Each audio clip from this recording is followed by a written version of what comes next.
Vladimir Putin ha asegurado un quinto periodo como presidente de Rusia, extendiendo su liderazgo hasta 2030, lo que lo coloca como el gobernante con más tiempo en el cargo desde Catalina la Grande, superando a Joseph Stalin. En las recientes elecciones, Putin ganó con el 87% de los votos, superando su récord anterior del 76,7%. Sin embargo, estas elecciones carecieron de oposición creíble debido al estricto control del Kremlin sobre el sistema político, los medios de comunicación y el proceso electoral. Varios líderes occidentales han criticado el proceso, calificándolo como injusto y no democrático. El presidente ucraniano Volodymyr Zelensky lo describió como un dictador sediento de poder, mientras que desde la Casa Blanca se destacó la falta de libertad y justicia en las elecciones, señalando la represión de opositores políticos por parte de Putin. Por otro lado, China felicitó a Putin por su victoria y expresó su confianza en el fortalecimiento de las relaciones entre ambos países bajo el liderazgo estratégico de los presidentes Xi Jinping y Putin. Las claves de la victoria del presidente ruso incluyen varios factores significativos. La guerra en Ucrania y la recuperación económica. La guerra en Ucrania ha aislado a Rusia de los países occidentales y ha obligado al país a reorganizar su economía. Este contexto ha permitido a Putin reforzar su maquinaria de propaganda y estrechar el cerco a los opositores. Aunque la oposición a la guerra ha sido silenciada, con la ausencia de candidatos en las urnas y la limitación para expresar públicamente un sentimiento antibelicista, Putin ha sabido utilizar el conflicto a su favor, según Ekaterina Chulman, politóloga rusa radicada en Berlín. Cuando empezó, iba a ser como el modelo de Crimea solo que más grande, asegura, pero obviamente no fue ni breve ni incruenta y afectó a la forma en la que los rusos se ven a sí mismos, al mundo exterior y a su líder. Tras unos primeros meses de la guerra en los que muchos rusos vivieron una especie de luna de miel en torno a la bandera, cuando se produjo una movilización masiva en septiembre de 2022 la ansiedad se disparó, la gente estaba sumamente asustada y el apoyo a la guerra disminuyó, dice la politóloga. Fue entonces cuando Putin cambió la narrativa en torno a la guerra, ya no es una guerra con Ucrania, sino una guerra con Occidente, y esto hace que muchos rusos se sientan orgullosos porque el ejército no solo está atacando a un país pequeño, sino que lucha contra un oponente mucho más grande, explica a la BBC Andrei Soldatov, un periodista ruso que vive exiliado en Londres desde que se vio obligado a huir en 2020. Esta confrontación se ha convertido en una característica recurrente en los discursos del presidente ruso, donde con frecuencia emite amenazas y advertencias tanto a Occidente como a los países miembros de la OTAN sobre la posibilidad de enviar tropas a Ucrania. La narrativa promovida por el Kremlin, que retrata a la OTAN como una amenaza para Rusia que se acerca a sus fronteras, ha resonado entre la población, según Soldatov. Además, de acuerdo con el periodista ruso, Occidente no ha dedicado suficiente esfuerzo a explicar al mundo la importancia del conflicto en Ucrania. Personas en África o Sudamérica, por ejemplo, no entienden por qué debería importarles, y esta es una brecha que Putin ha aprovechado, señala. Sin embargo, la guerra ha tenido una consecuencia inesperada que ha favorecido al presidente ruso. A pesar de las sanciones sin precedentes impuestas a Rusia tras la invasión de Ucrania, el país ha sorprendido a muchos economistas al convertirse en la economía de más rápido crecimiento en Europa. La economía está funcionando bien, dadas las circunstancias, y ha hecho popular a Putin porque se presenta una vez más como alguien que ha desafiado a Occidente en su gran asalto a la economía rusa, explica el corresponsal económico de la BBC en Rusia, Alexei Kalmykov. A pesar de las expectativas de contraerse, la economía rusa ha experimentado un crecimiento del 2,6%, según estimaciones del Fondo Monetario Internacional, FMI, a pesar de las sanciones occidentales que han implicado la congelación de activos por valor de $300.000 millones americanos. Una clave es que estas sanciones no han sido universales, lo que ha permitido a Rusia mantener un comercio libre con países como China, India y Brasil. Además, sus vecinos, incluyendo a Kazajstán y Armenia, han colaborado para sortear las sanciones occidentales.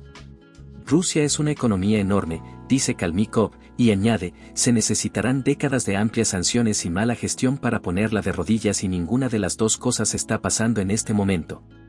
Rusia gana dinero exportando productos básicos y básicamente es libre de vender lo que quiera, explica Kalmykov. Las sanciones al petróleo son decorativas y el principal comprador de Rusia, la UE, no sanciona en absoluto el gas natural, los cereales y los combustibles nucleares.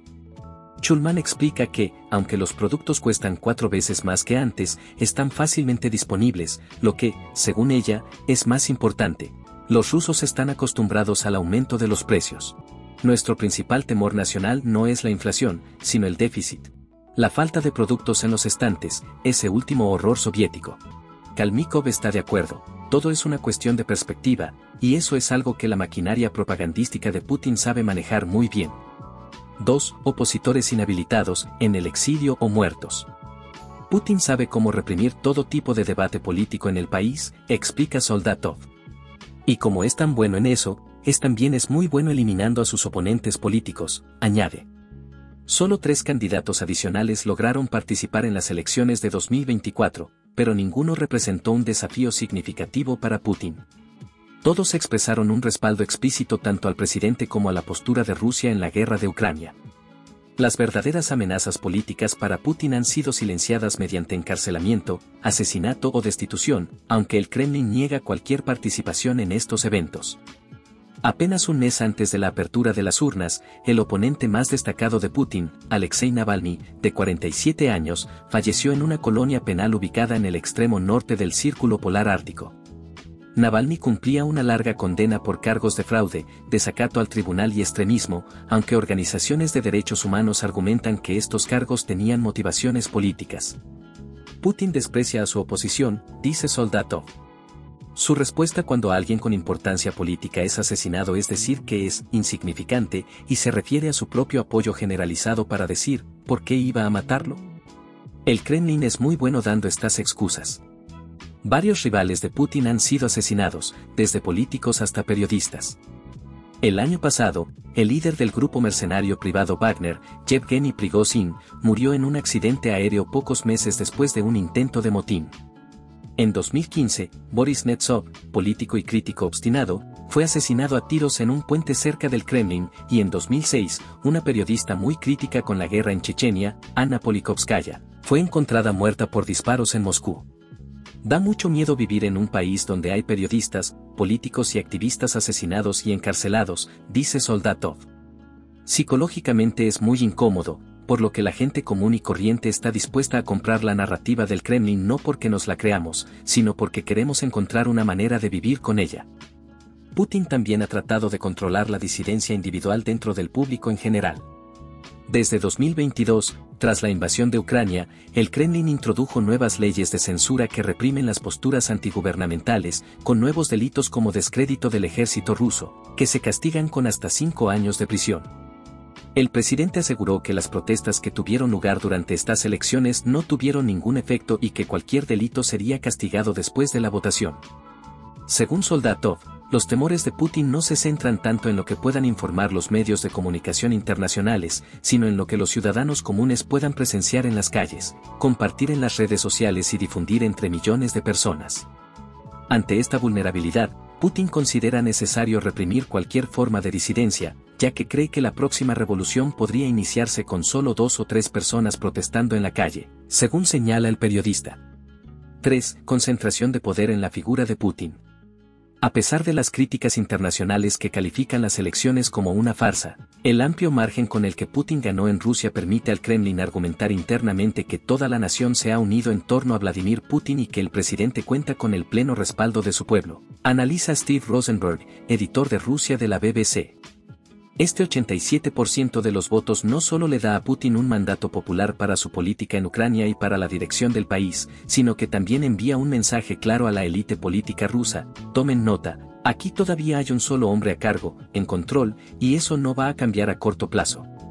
Aunque puede ser resultado de la propaganda, Putin cuenta con un gran apoyo popular entre muchos rusos, quienes consideran que su imagen como líder fuerte es lo que el país necesita, especialmente en tiempos de conflicto. Durante las más de 2 décadas que lleva en el poder, Putin ha evitado la aparición de competidores que pudieran amenazar su posición, y su presencia es omnipresente en el país. Sin embargo, las elecciones también han mostrado ciertos signos de debilidad. Aunque finalmente no se le permitió postularse como candidato, el opositor antibelicista Boris Nadezhdin logró reunir más de 100.000 firmas, según él, para su candidatura. Este sentimiento contrario a la guerra podría dificultar nuevos reclutamientos, según Kimberly Martin, experta en Rusia y seguridad internacional del Barnard College de la Universidad de Columbia, citada por BBC Mundo. La economía de guerra, con un enorme aumento del gasto militar, también es difícil de sostener a largo plazo, advierten los analistas.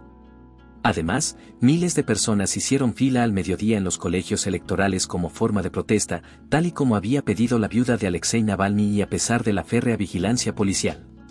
Las multitudes que salieron a conmemorar al opositor tras su muerte en la prisión del Ártico también demostraron que hay una masa de ciudadanos dispuestos a protestar a pesar de la represión.